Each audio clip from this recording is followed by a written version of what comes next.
This is CG Ruthless Sports. I will be brutally honest. Ain't nothing but being brutally honest. Coming at you with another video.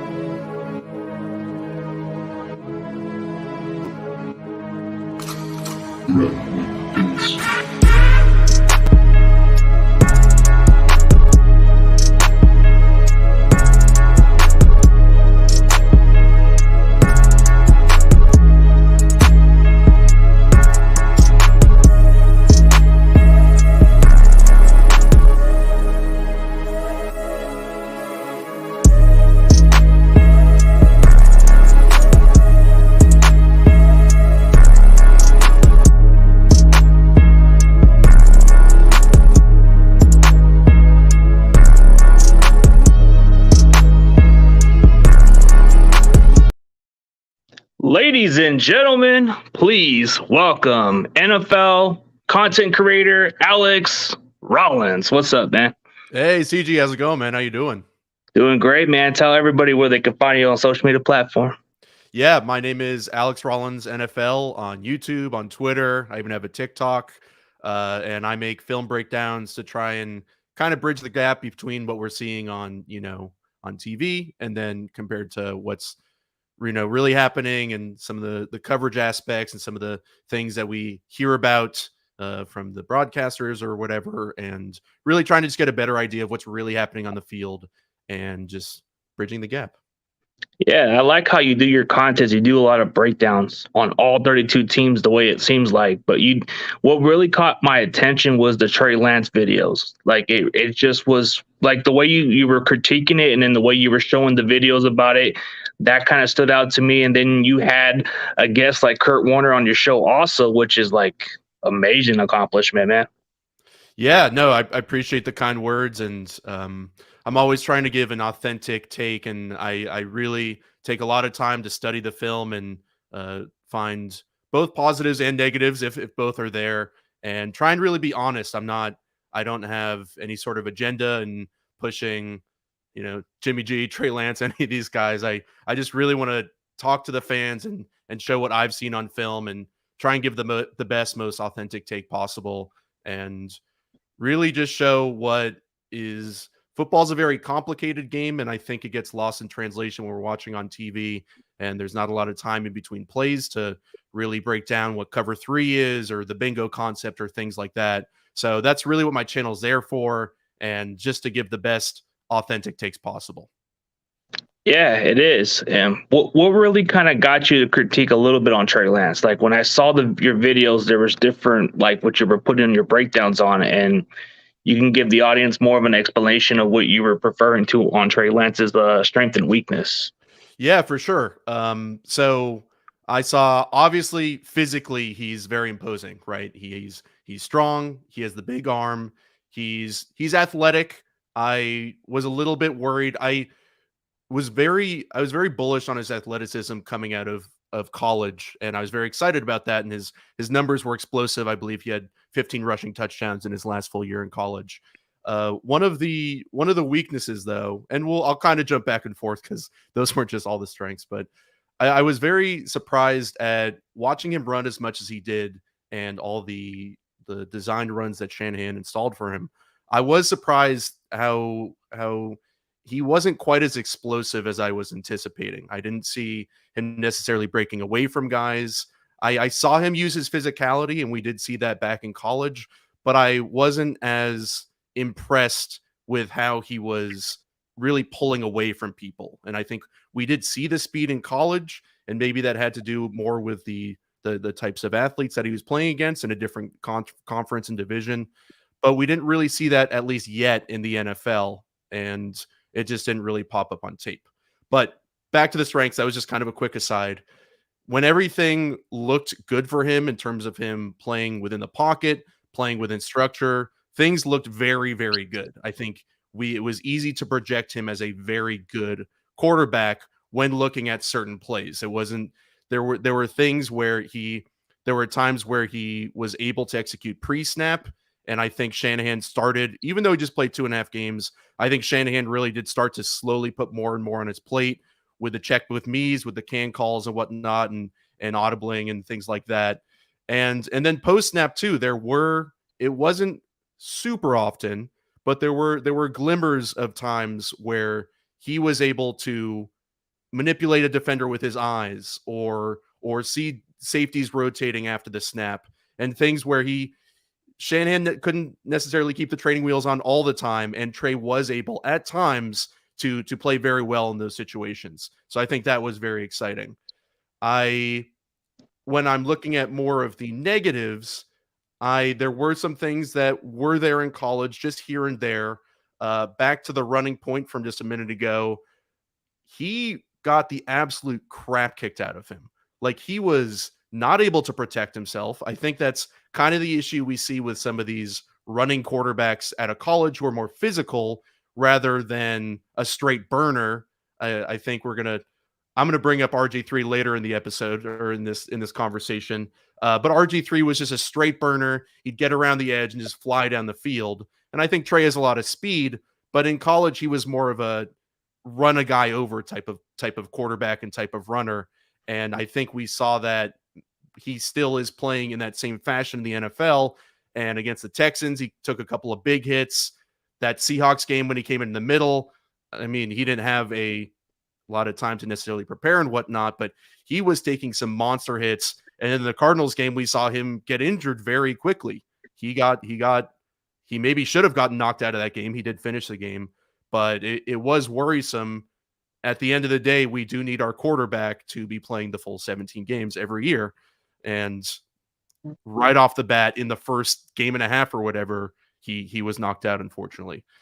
I am a little bit worried about some of the consistency with his accuracy. A little thing that popped up on his college film: Shanahan loves to run these little bootlegs with off play action, where he'll have receivers coming across, so Trey will fake to the left, then come back to the right.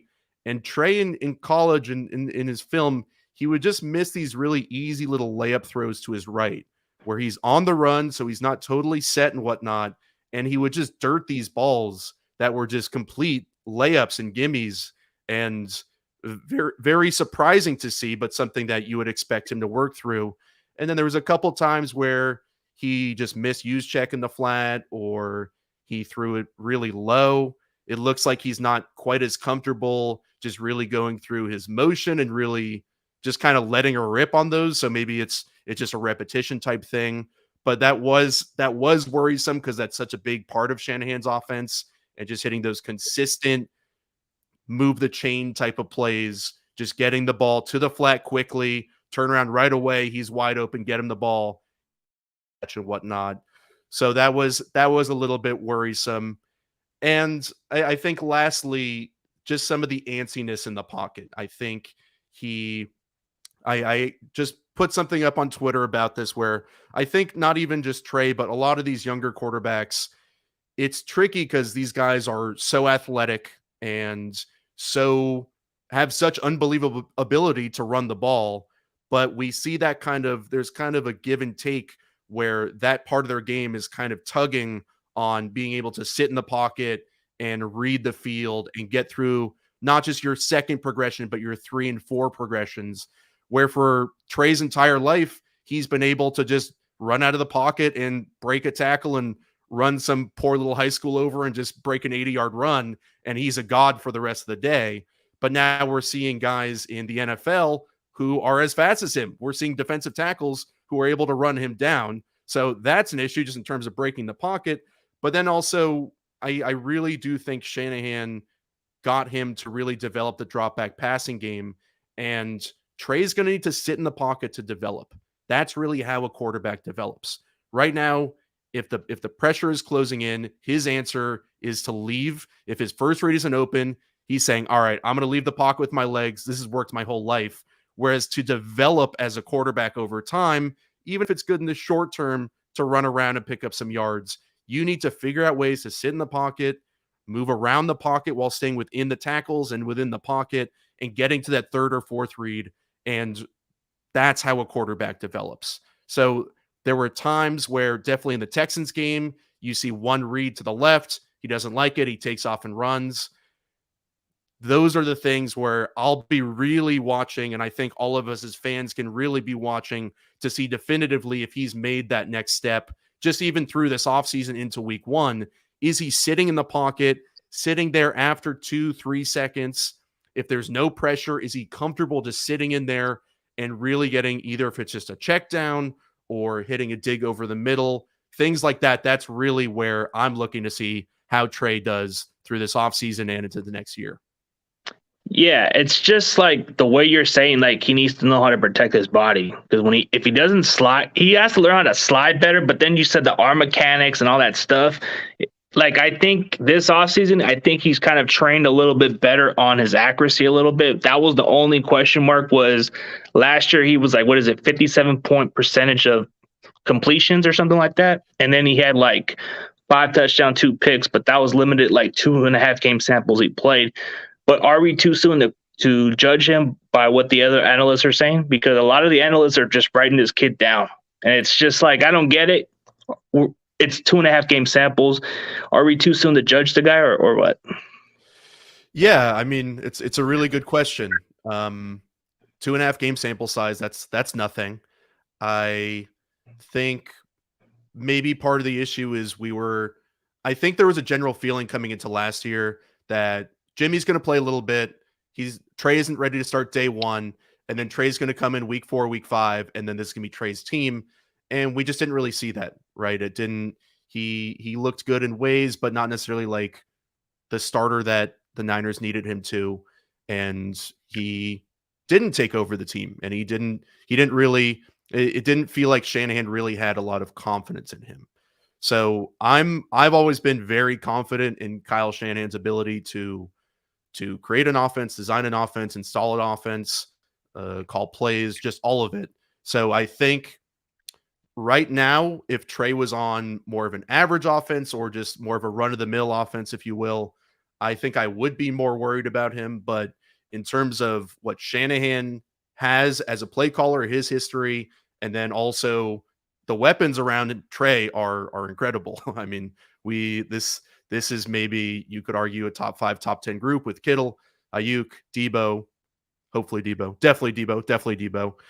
So I think just kind of the floor that Shanahan can give him, I think with the type of quarterback Trey is, the bottom could fall out if he was on, I'm not trying to throw a team under the bus, but if he was in Justin Fields' situation or Trevor Lawrence or something like that, I think there would be a lot more cause for concern because he is so raw, and because of the things we saw last year where there's not a ton of confidence just in terms of the stability of his game.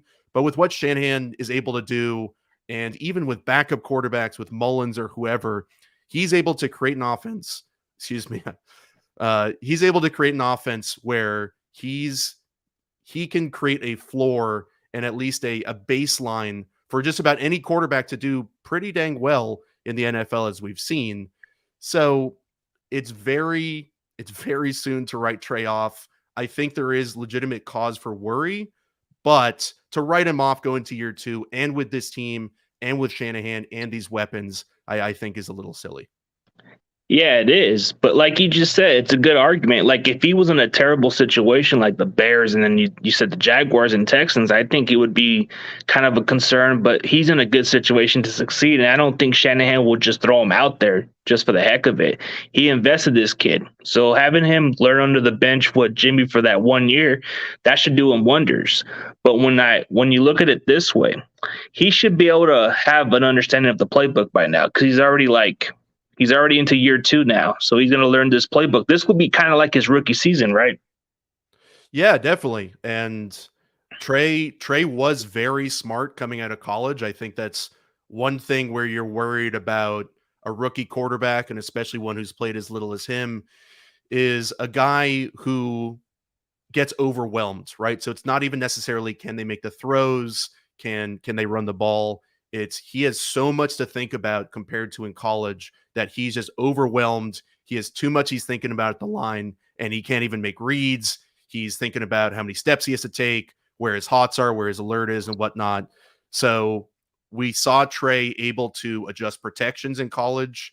There was a report, I believe it was from his quarterback coach, Quincy Avery, who said that he was even going up to the line, changing the concepts to each side and changing the protection. So he was pretty much mastering things at the line. He was able to go in during the meeting room during the week, and he was dictating how practices would go, what the game plan was going to look like, and that just even at a college level. And there were times on the field that we saw, and I did mention this in my video, where he's able to. We all know that Kyle, a lot of quarterbacks take a second year. Their first year isn't as good. Matt Ryan, we kind of saw this with Aaron Rodgers. It kind of takes a second year for these guys to really master things. And a lot of that is stuff at the line where Trey not only needs to get the Niners offense into the right passing play, but the right running play and making sure they're not running towards an unblocked overhang or an unblocked safety or things like that.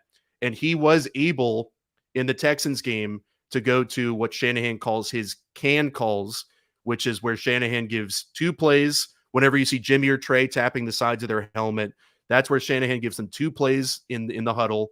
And based off what they see at right when they get to the line, they can, which means they check to maybe it was a pass play first, maybe they say two high safeties, so they can to a run play and are able to switch the Niners into the right call. And so even if they do switch into a run play and they run the ball and it does well, that won't show up on Trey's stat sheet necessarily, but Shanahan doesn't care about his stats per se. He needs to know that Trey is able to run this offense. And so I think knowing that we've seen those things so far, even just in his rookie year, I think we can evaluate and see that Trey is a plus individual mentally from the quarterback perspective, and that he is able to do those things already. And as you said, with him learning the playbook, getting very comfortable with it. Hey, man, I have Kyle Shanahan's playbook, and this thing is like freaking Spanish, man. So he has to learn another language, and that's just even in an offseason. Now he's just taking time. He doesn't have to think about everything he's saying. It just comes out naturally. He's anticipating play calls. And so I think from a mental perspective, we see that is a strength with him. And now he will be that much more comfortable, and he can just go out and ball. Yeah, he could. And plus, building that chemistry with the receivers during this offseason and including working out with George Kittle during this tight end university kind of pays huge dividends for him. So, and then the teammates giving him the confidence, and Shanahan's already having confidence in him. That should speak volume for Trey to not feel concerned. Like, he should feel more confident instead of just, he doesn't care about what people think about him. So he's just worried about satisfying the team and just go from there. And I like his attitude. Like, when you saw his press conference, was it kind of interesting how he stood out and didn't care what anybody thought of him? Yeah, I mean, I think you want every individual athlete, whoever it is, to really feel that confidence. And I think it's so easy today with everybody on Twitter or whatever talking about you a million times over, and some of the venom you get in the DMs or whatever. It's important for these guys to really be strong and have a strong character and show that they don't care what people who, media members or people like myself. I wouldn't expect Trey to watch any of my stuff and then make changes by any means. So it's people in the building are the ones who matter. And it seems like Trey knows that. And he knows that there is a lot of pressure on him. There's a lot of pressure on all these guys, but I think especially him going into year two. And it seems like he's ready to meet that challenge. Without a doubt, he is. And I think just the fact that he's already feeling comfortable with this offense, it's going to boost up momentum for him. But I think the criticism towards him is it's only 2.5 games, maybe just because he only played like 17 career starts in college, and that's how people look at him. He's raw. He's kind of like another guy coming out of North Dakota State that everybody keeps assuming, like, Carson Wentz came from the same college. And then you say guys like Josh Allen came from a smaller college, and they just talk about how it didn't translate, but then they end up being pretty good. If Carson Wentz were to stay healthy, I think he would have been pretty good too. Yeah, I mean, he should have won that MVP 2017. I mean, he was the reason why the Eagles got, well, not the reason they got to the Super Bowl, but they did have home field advantage for a reason. He was playing out of his mind. we don't have to go on a whole Carson Wentz thing, but he was a type of guy who's in a way similar to Trey, where he's not going through all of his progressions, but he's able to extend the play. Not as good a runner as Trey was or Trey is, but he was able to extend the play with his legs and then make an off schedule throw. And I think that was where he really was separating himself. And then he tore the ACL, and then things kind of, more or less fell apart a little bit there. So, but yeah, no, it's things. The college game, studying film for college and studying film for the NFL, it's two completely different games. The speed of the game, how much you have to prepare, it's watching it. There's a stark contrast, and it's a lot to go from a rookie quarterback, go from college to a rookie quarterback, and then really master the game. It is, because that's how he's gonna. It's because the speed of the game, the NFL level is a lot faster than college, and Trey's already starting to learn about it. Like the situation that he's going through, some people are comparing it more like the Mahomes and Alex Smith situation. Do you agree or disagree on that, or? Yeah, I mean, Smith played for a year and the Mahomes sat, so I guess in that regard it's pretty similar. But I don't know what exactly do you mean? Like sitting and learning, and just the talent alone, the raw talent. Like everybody was talking about how Mahomes was raw talent coming out of Texas Tech, and how he was able to benefit sitting on the bench for 1 year with Alex Smith and learning under Andy Reid's offense. Yeah, I for any quarterback, I think it's important to, as I said, it's learning that other language and not having to think about all the little technicalities in the play, but just knowing the play, feeling comfortable with it, spinning it out in the huddle, and just going and playing, and not having to be bogged down by what am I going to do if this happens or this happens or this happens, and just letting it come free. That's really what's important. Yeah, it is. But does having a Jimmy Garoppolo in his first year benefit him by learning under him, or just kind of like whatsoever? Yeah, I think it definitely does. I think watching what Jimmy play as a pro, and how he carried himself, and how I think Jimmy's leadership is really undervalued, and he was able to help create this culture where the Niners were able to go to 2 NFC championships in 3 years. And there's a lot of hate towards Jimmy for just his style of play and some of his statistics, and some of the I think when things go bad for Jimmy, they just look really bad, and some of his mistakes are horrible. But at the end of the day, he was able to. You can't just find any quarterback who maybe has the same stat line as Jimmy and just plug him in, and the Niners are still going to 2 NFC championships. So I think watching Jimmy, not just as a player, but as the way he conducts himself in the media and in the locker room, I think those things are really important for Trey too. Yeah, the fact that Jimmy Garoppolo was being a true leader and then reached out to him after he got drafted speaks volume. Unlike Ryan Tannehill, which he didn't say much about Malik Willis, which I don't know what kind of leader I would have right there, but it seems to me Jimmy took it pretty well, and he didn't just throw a guy under the bus like Ryan Tannehill did, which I don't understand. But like, you feel like competition, it should bring the best out of all quarterbacks, right? Yeah, 100%. Yeah, the fact that it shouldn't just, like, for some players, they should handle it and be professional and help an individual instead of putting one player under the bus. I never understood Ryan Tannehill's issue with that. He could have at least approached it differently. You think, or no?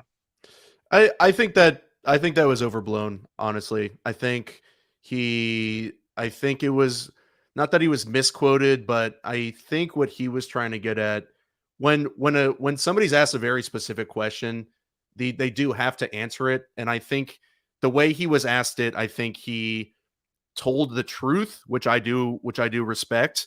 And I don't think that the narrative that him and Malik are going to get into the same room and Malik's going to ask him a question, he's going to be like, dude, get out of here. I don't think that's the case. I think just Tannehill's not going to overly go out of his way to, go to his house and sit down with him until midnight and quiz him on the playbook. So I do think it's a little overblown. I think Tannehill's a good leader. He's had a lot of success. So I'm not too worried about that, and I think it's a non-issue, honestly. Yeah, it should be. But for the final answer for this conclusion, so do you really feel like if Jimmy sticks around, do you think this will divide the locker room or no? Um, I do. I think there's definitely the possibility of that. As I was just saying, Jimmy does have such a strong presence in that locker room, and they've achieved so much with him. And I think it'd be very challenging to get to, let's say, a big time Monday night game or a big time game against the Rams or whatever, and Trey maybe missteps in some way that Jimmy wouldn't, or Trey makes a throw on and it gets picked off. If Jimmy's just sitting right there has to be some guys in the locker room. It's human nature to not think to yourself, wow, like Jimmy's right there. Like he wouldn't have made that issue. If some guys, I mean, everybody wants to win every game, and every player in the Niners wants to go to the Super Bowl.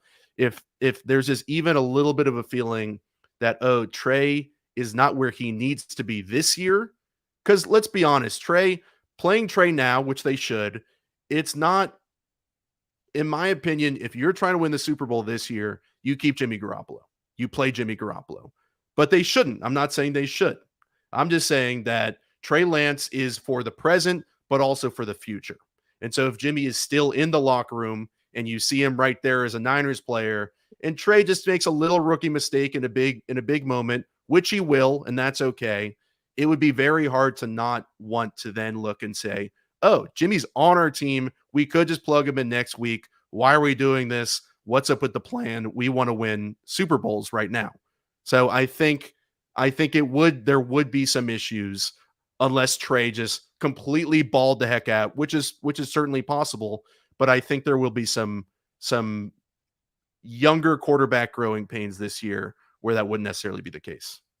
Yeah, I expect growing pains with Trey Lance. Like he only played 2.5 games, but he should be able to have his ups and downs season. So like for us 49ers fans, we should be able to know that he's going to have his moments. He's going to have his interceptions. He's going to have his little fumble moments at times. But as long as he gets better throughout the season, that's all that matters. If you just keep this guy on the bench for this coming season, what's it going to do for the guy? I get that Aaron Rodgers benefited too, but this is a different era. Patrick Mahomes, they only took him 1 year to just learn this offense, and then he just excelled the next season. So that's the only thing I look at. Yeah, I mean, you just can't. I think such a big part of the trade to get Trey was the rookie contract, and I think it's okay. We have the first 5 years. It's okay to not waste the first year, but it's okay to do what the Chiefs did with Mahomes for the first year. But the second year, they're paying him a lot of money. A part of it was, okay, we're gonna load up everyone around him. We're gonna create a great roster because we don't have to pay Trey as much as a Rodgers or a Josh Allen or these guys who get a bazillion dollars. But on the second year of doing that, you're kind of losing that advantage. You're not getting Trey on the rookie contract because then you'd have to pay, or you're not getting him on the discount. I mean, because you're also having to pay Jimmy to start and then Trey to sit on the bench. So a lot of this trade was financial, not that they didn't like the player that Trey was or Trey is. A lot of it was financial though, and so it would just be a big mistake, and it's something the Niners know they can't do. They're trying to get rid of Jimmy. They'll get rid of him at some point. They just haven't been able to yet. So it's very much Trey's team, and he is going to start this year, and that's that. Yeah, that's that. Yeah, for sure, man. And I thank you for being on the show, man. I like what you do on your breakdowns and all the narrative stuff, man. Despite if anybody disagrees with what you say, bro, I respect what you do because you do great breakdowns. So it's like I get to learn a lot of different stuff of what you put. Like when you put a defensive line, talk about their breakdown plays, or a quarterback, like the way you were doing with Trey Lance, you learn a lot of different stuff, and you're pretty smart, man. Oh, well, thank you, man. I really appreciate that. And thank you so much for having me on. And I appreciate what you just said. And I love talking ball. And I did a lot of Niners film breakdowns in the past during the Super Bowl years. So they always have a special place in my heart. And I'm rooting for Trey. And I hope for all of San Francisco and the Bay Area that he does his thing and improves on some of the issues that we've talked about and just gets that ring, baby. You know what I'm saying? Yeah, for sure. So I'm going to give you the solo, and then you can have your final say, and then we can end on a high note. All right. Yeah, I'm right here. What's happening? Oh, my bad. No, I'm right here. You can say what you want, man. My bad. What was the question? No, like your solo. You can just put like a solo intro or just say your final. Never mind. My bad, man. No, I was just going to give you like the solo of just saying bye to the audience or whatever. And then maybe down the road we can catch up again. Okay. Well, yeah. Thank you. Thank you to everybody. I'm looking forward to watching the Niners this year and watching if Trey is able to really take that next step and excel in Shanahan's system. And I think there's a lot riding on it, and there's a lot of pressure, but Shanahan's one of the best, and Trey's has a lot of tools. So I'm looking forward to seeing what he's going to do. Yeah, for sure, man. And as always, CG Ruthless Sports and Alex Rollins is out, and see you guys later.